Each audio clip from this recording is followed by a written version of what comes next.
वो कहते हैं ना, अगर किसी चीज को शिद्दत से चाहो तो पूरी कायनात तुम्हें उससे मिलाने में लग जाती है। तो ऐसी ही कुछ कहानी है अंजलि और वीर की।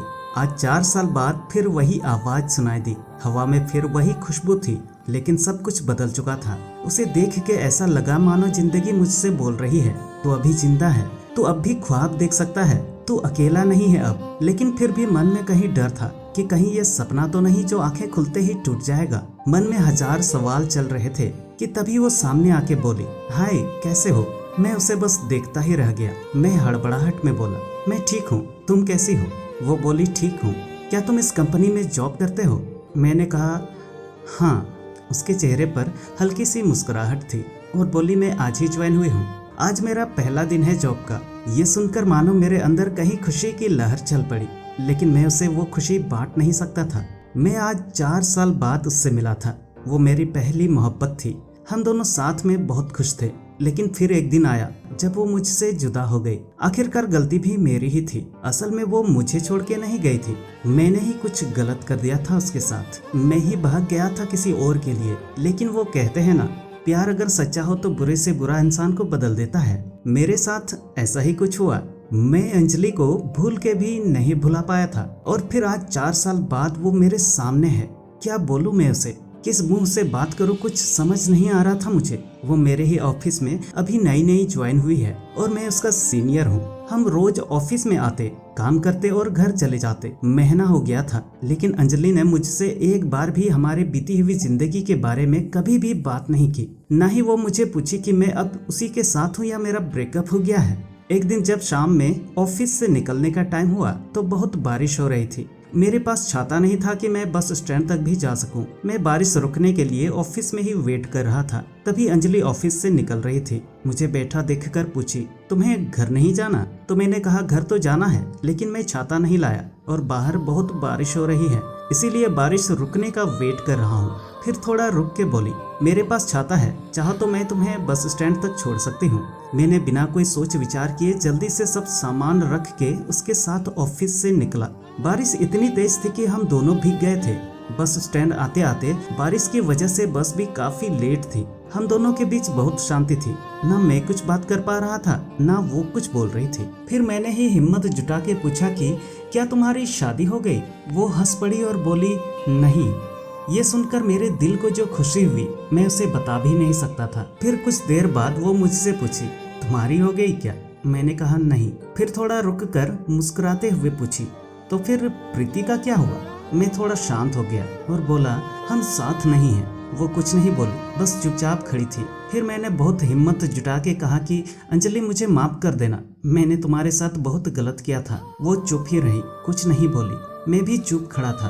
फिर थोड़ी ही देर में बस आ गई और हम दोनों बस में गए। अगले दिन जब मैं ऑफिस में अंजलि को देखा तो मुझे उससे पूछना था कि क्या सोचा उसने, मुझे माफ किया कि नहीं, कैसे बात करूं उससे। यही सब सोच रहा था कि वो मेरे केबिन में मुझे एक फाइल देने आई। मैंने बिना कुछ सोचे उसे बोल दिया कि ऑफिस के बाद साथ में चलना, मुझे कुछ बात करनी है। वो बोली, क्या बात है, हम इधर भी बात कर सकते हैं। मैंने कहा, नहीं, ऑफिस के बाद मिलना। वो बोली, ठीक है, और चली गई। मैं बस इंतजार कर रहा था कि कब 6 बजेंगे और मैं उससे बात कर पाऊंगा। टाइम जैसे थमसा गया था। 6 बज गया। सब एक एक करके ऑफिस से निकल रहे थे। आखिर में मैं निकला और साथ में अंजलि भी थी। वो रुकी थी मेरे लिए। आज फिर हम बस स्टैंड साथ चल के गए और रास्ते में मैंने उससे पूछा कि कल का जवाब नहीं दिया तुमने। वो शांत ही थी। कुछ देर सोची और बोली, किस बात का जवाब दूं मैं तुम्हें, छोड़ के तुम गए थे और अब मुझे फिर से वो सब कुछ नहीं चाहिए। तो कोई माफी या सवाल जवाब की बात ही नहीं बनती। मैंने उसे बहुत मनाने की कोशिश की, लेकिन वो नहीं मानी। 5 महीने हो गए थे हमें एक ही ऑफिस में काम करते हुए, लेकिन उस दिन के बाद हम दोनों ही एक दूसरे से बात नहीं करते थे। मैंने बहुत बार कोशिश किया कि अंजलि को मैं मना लूं, उससे यह कह सकूं कि हाँ, मुझसे गलती हो गई थी, लेकिन मैं तुम्हारे बिना नहीं रह पा रहा हूँ। तुम इस ऑफिस में ज्वाइन हुई उससे पहले से मैंने तुम्हें कांटेक्ट करने की कोशिश की थी, और जब तुम इस ऑफिस में आई तो मेरी खुशी का ठिकाना ही नहीं रहा। लेकिन मुझ में तुमसे बात करने की हिम्मत नहीं होती थी। मुझे पता था कि तुम अब भी मुझे प्यार करती हो, लेकिन कहती नहीं हो। एक दिन मैंने ऐसे ही सोचा और ऑफिस में सबको अपनी शादी की खबरें दे दी कि अगले महीने मेरी शादी होने वाली है। ये सुनकर ऑफिस में सब मुझे बधाई देने के लिए आए, लेकिन अंजलि नहीं आई। शाम को मैं खुद उसके पास गया और पूछा कि क्या तुम्हें खुशी नहीं हो रही कि मेरी शादी होने वाली है। वो बोली क्यों नहीं, मैं बहुत खुश हूँ कि तुम शादी करने जा रहे हो, एक नई जिंदगी की शुरुआत करने जा रहे हो। फिर मैंने पूछा कि तुम मुझे बधाई देने के लिए नहीं आई जबकि ऑफिस के सब लोग आए थे। तो बोली मुझे बहुत काम था, मैं बिजी थी। मैंने कहा ठीक है और वहाँ से चला गया। 2 दिन बाद रात को अंजलि का मैसेज आया कि क्या तुम सच में शादी कर रहे हो अगले महीने। मैंने कहा हाँ। अगले दिन अंजलि ऑफिस नहीं आई थी। मैं सोच में पड़ गया कि क्या हो गया, वो आई क्यों नहीं। फिर मैंने अपने कलीग को कहा कि अंजलि को फोन करके पूछे कि वो ऑफिस क्यों नहीं आई।